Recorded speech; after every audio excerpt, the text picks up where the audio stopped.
O auditório da Cooperativa Agrícola de Lousada encheu-se para receber a conferência sobre o desenvolvimento local, organizada pelo PSD Lousada. Carlos Nunes, vereador do município, moderou o evento. A conferência foi desenhada para explorarmos e debatermos estratégias inovadoras que podem impulsionar o desenvolvimento local, bem como os variados instrumentos de financiamento comunitário que temos à nossa disposição, sejam eles para instituições públicas, privadas ou cooperativas. Nos últimos anos, temos assistido à entrada de milhões de euros oriundos de programas comunitários e nacionais. O Portugal 2020 está aí a encerrar. O PRR ainda está em curso. O Portugal 2030 acabou de arrancar. Tudo isto somado confere muitos milhões de euros de financiamento público, essencialmente direcionado para o setor público e privado, onde se incluem autarquias e empresas. Vivemos, pois, numa época de oportunidades. Mas, mesmo assim, temos o pior índice de poder de compra da nossa região. Temos um tecido empresarial de quase fileira única e de baixas qualificações.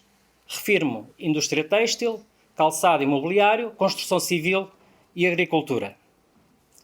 Temos um baixo índice de licenciados, ainda que tendencialmente crescente, e mesmo assim, os existentes são obrigados a migrar para fora do nosso concelho. Temos uma elevada dependência de ajudas externas. Verificamos uma gestão casuística do território, uma ausência de políticas de mobilidade, de transportes públicos e até, por que não dizê-lo, políticas de juventude. Nuno Camilo, empresário e diretor do projeto Aceleradoras do Comércio Digital, afirmou que Lousada está parada no tempo. Deveria haver aqui uma relação muito maior entre aquilo que é o ensino, as empresas e a população. E reparem, à nossa volta de Lousada, nós temos Paredes, tem 2 instituições de ensino superior, Felgueiras tem uma instituição de ensino superior, Penafiel tem uma instituição de ensino superior e Lousada não tem nenhuma. Depois vamos para a questão do ensino profissional e reparem que há uma diretiva comunitária que nos diz que o ensino regular com o ensino profissional tem que estar equivalente nos próximos anos 50-50 e vemos nós empresários e muitos de vocês por certo que já sentiram na pele isso, a dificuldade que nós hoje temos em arranjar colaboradores especializados nas áreas, bem como mão de obra qualificada e com conhecimento. O que significa que aqui a autarquia não teve a capacidade, a ambição, o desejo de querer captar para a região universidades ou mesmo polos universitários ou escolas profissionais, muitas delas de âmbito privado, e sabemos que existem muitas, as secundárias, que têm profissional, mas não dão a resposta muitas vezes necessárias ao setor. E quando nós chegamos ao poder de compra per capita, a realidade mantém-se exatamente igual. Face aos 3 concelhos que estão aqui à volta, nós continuamos a ter Lousada outra vez parada nesta perspectiva. E isto agora para vos dar a introdução para a próxima fase, que é, na verdade, aquilo que nós vemos é que não existe estratégia, não existe ambição, não existe nada que nós possamos olhar e que possamos ficar confortáveis em relação àquilo que é a visão da cidade e da região de Lousada. E deixem-me dizer-vos que eu hoje, antes de vir para cá, tive uma curiosidade de ver a página da Câmara Municipal de Lousada. E devo-vos dizer que eu pensei que aquilo era brincadeira, depois pensei, se calhar deve ser para os apanhados, mas depois percebi que era mesmo verdade. Que é quando eu cheguei à Câmara Municipal, à página, a consultar, na parte das oportunidades de investimento, no website nós clicamos, vamos à parte das oportunidades de investimento, Gabinete de Apoio ao Investidor, e aparece lá 2 coisas. Aparece uma que diz uma guia de apoio e a outra diz comprar em Lousada na Vila de Natal. Portanto, imaginem que a Câmara Municipal não tem nenhuma ambição, nem nenhum desígnio para querer construir alguma coisa para o Conselho. Carla Duarte, empresária e consultora financeira, apresentou alguns dos incentivos existentes. Existem outros tipos de apoios que, em princípio, também serão para continuar, em que numa freguesia ou numa localidade que é meramente caracterizada por atividades agrícolas e que são consideradas rurais, se eu tenho uma atividade agrícola, posso desenvolver uma outra atividade que não seja agrícola e também tenho incentivo. Imaginem que eu tenho um pomar de peras, maçãs e kiwis e tenho uma casa muito gira que está lá degradada ou não e quero transformar num turismo. Eu posso me candidatar para esse turismo dentro da atividade agrícola que recebe um incentivo pela parte dos apoios agrícolas. Estes projetos não eram muito grandes no Portugal 2020, iam até 200 mil euros e tinham taxas na ordem dos 50% a fundo perdido. Passando para a competitividade e internacionalização. Esta medida também dá para comércio e serviços, mas não é tão aconselhável, está mesmo mais destinada para a parte da indústria. E porquê? Porque para nos candidatarmos a estes incentivos temos de ter uma forte capacidade de exportação. É mesmo um fator de obrigação. Tenho 2 anos para fazer o investimento. E se no final do projeto a minha empresa não estiver a exportar, posso ter que devolver o incentivo. Portanto, temos que ter esta noção, porque também não vale a pena nós estarmos a tentar crescer a empresa e estarmos a contar com o incentivo, e muitas das vezes até o recebemos, e depois no final, por não cumprir este critério, teremos que o devolver. Eu no dia-a-dia tenho muitas reuniões com potenciais clientes, sei que às vezes podem pensar que é má vontade minha, mas não de todo.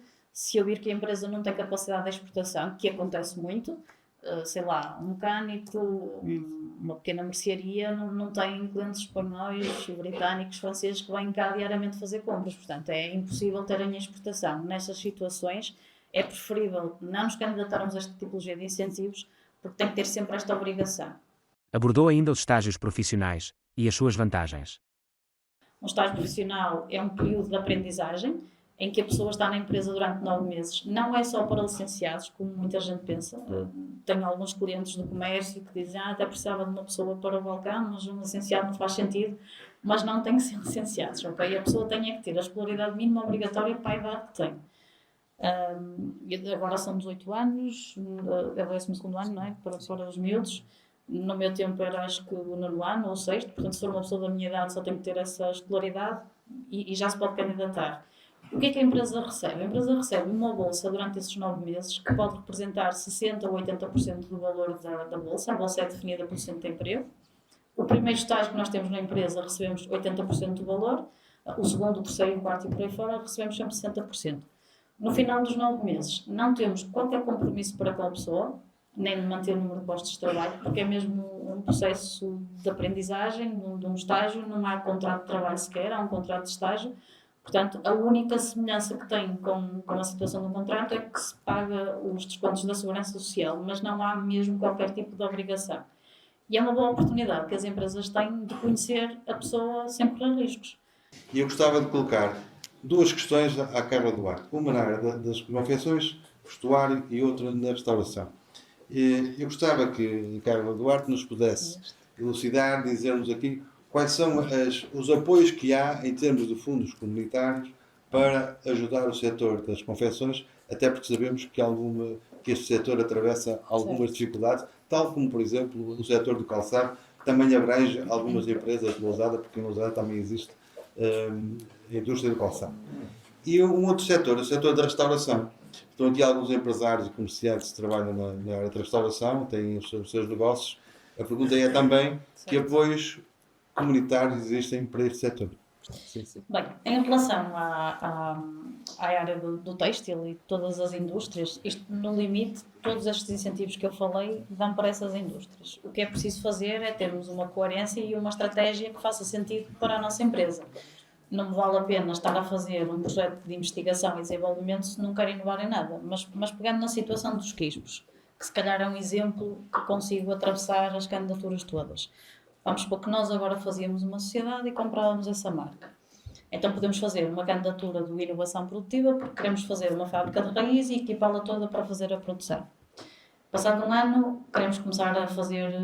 Não, antes disso, queremos incutir ali um cunho de inovação qualquer que não existe, sei lá, aquecimento por luz solar, uma coisa qualquer inovadora, que seja diferente, e podemos fazer um projeto de investigação e desenvolvimento, onde técnicos mais cientistas irão verificar como é que isso pode ser, estudar e investigar.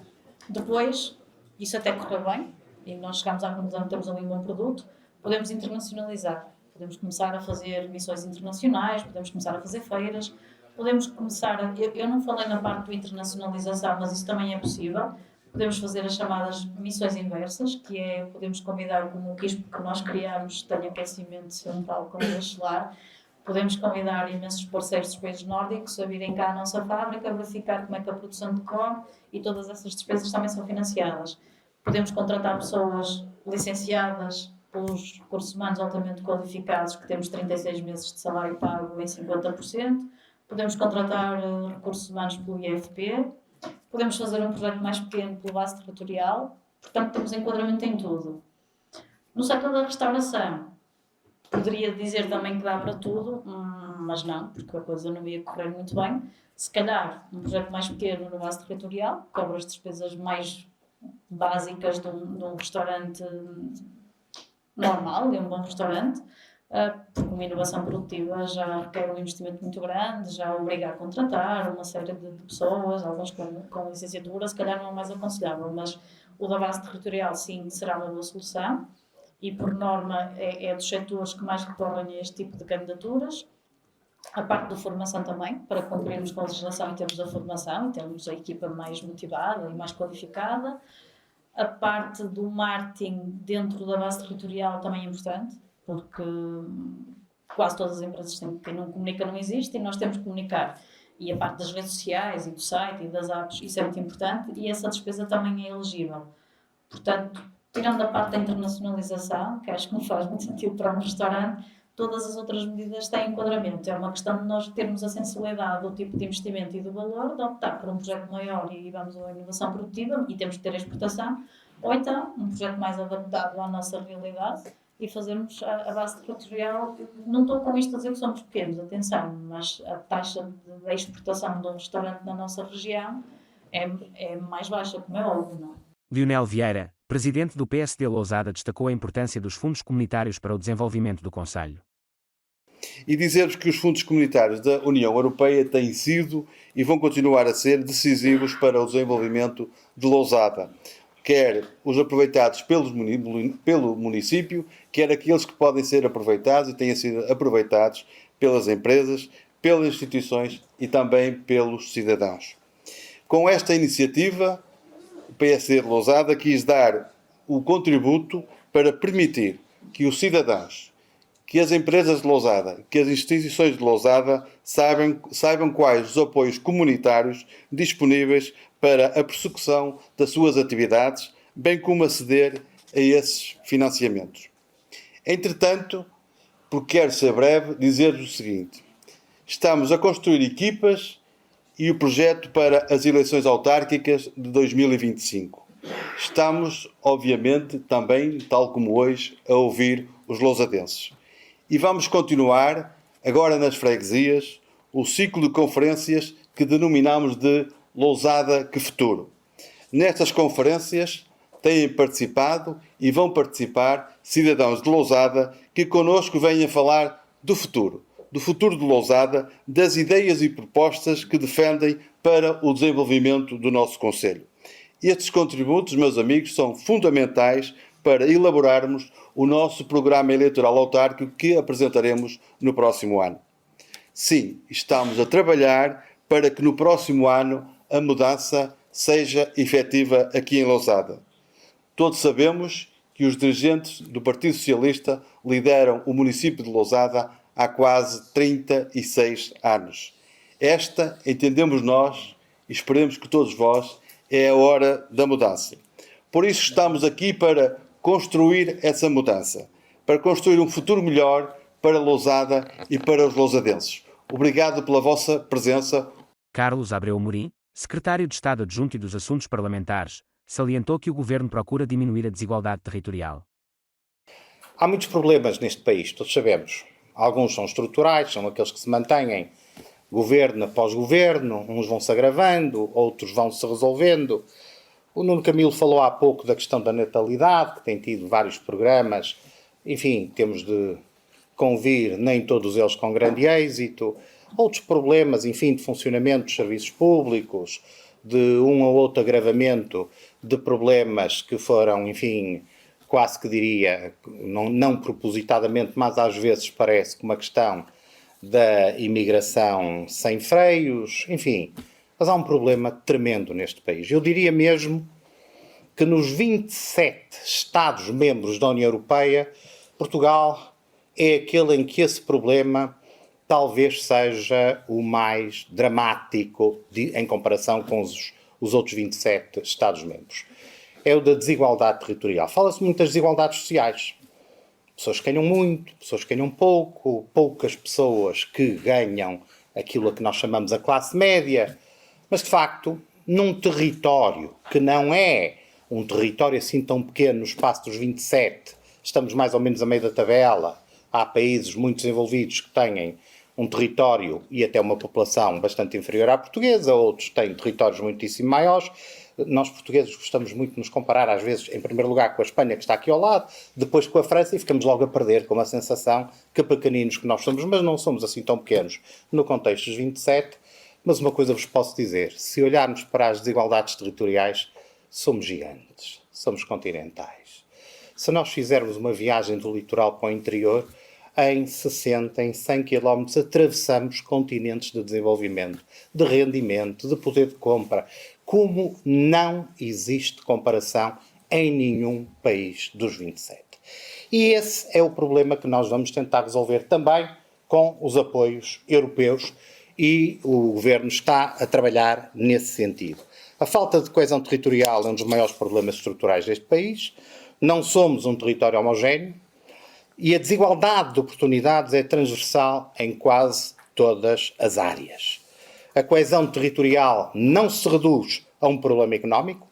Mais do que isso, é uma questão fundamental para a democracia. Muitas vezes interrogamos-nos porque é que falhamos tantas provas e etapas de desenvolvimento. Porque é que há países que conseguem dar o salto, muitas vezes após crises tremendas, como foi a crise há 10 anos, há 12 anos atrás, a crise, enfim, que começou nos Estados Unidos e que atingiu a Europa com muita força e alguns países mais vulneráveis como nós com uma enorme força que nem é bom recordar. Porque é que a crise que o Covid provocou, a crise económica, atingiu alguns países com mais acuidado do que outros? O que é que aconteceu? Porque é que nós aparentemente parecemos não estar preparados para aguentar com os vendavais e com as tempestades que ciclicamente ocorrem? E talvez a resposta esteja aqui, na nossa falta de homogeneidade no desenvolvimento, na desigualdade territorial. Uma coesão apropriada assegura que todas as regiões de um país, independentemente da sua localização, desenvolvimento económico ou outras condições a priorísticas, tenham acesso equitativo a oportunidades, recursos e serviços públicos. A importância da coesão territorial para a democracia pode ser observada em diversos ângulos. Desde logo, na igualdade de oportunidades para a generalidade da população, na representatividade política, na participação cívica, na redução das desigualdades gerais, no desenvolvimento sustentável, que é mais do que um chavão, é uma expressão com significado e um significado cada vez maior nos fundos europeus, e é também relevante para o fortalecimento da identidade nacional. A coesão territorial reforça a sensação de pertença a um todo nacional. Todas as regiões e comunidades sentem-se valorizadas e integradas no projeto nacional, sentem que fazem parte do todo. E esse sentimento coletivo é crucial para a solidariedade e para a construção de uma sociedade coesa e unida.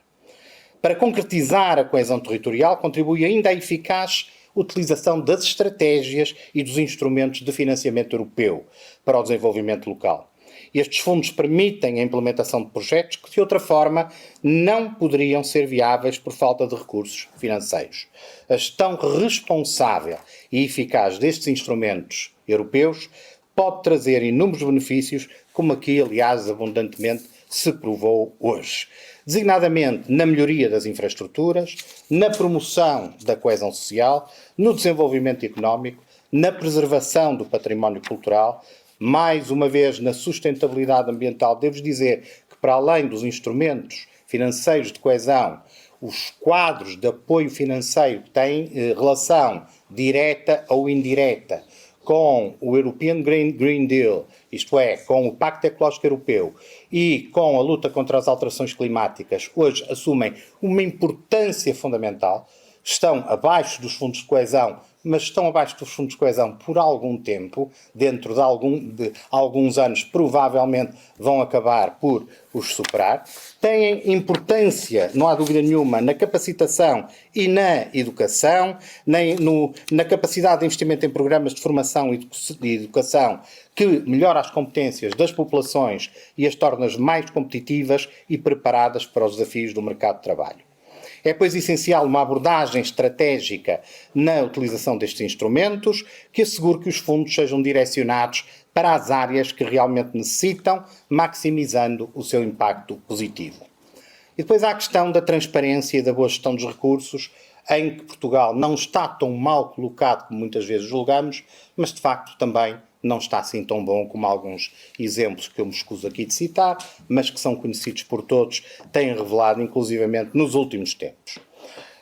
Este evento serviu também para aquilo a que nós chamamos o mecanismo de transparência, também para prestação de contas.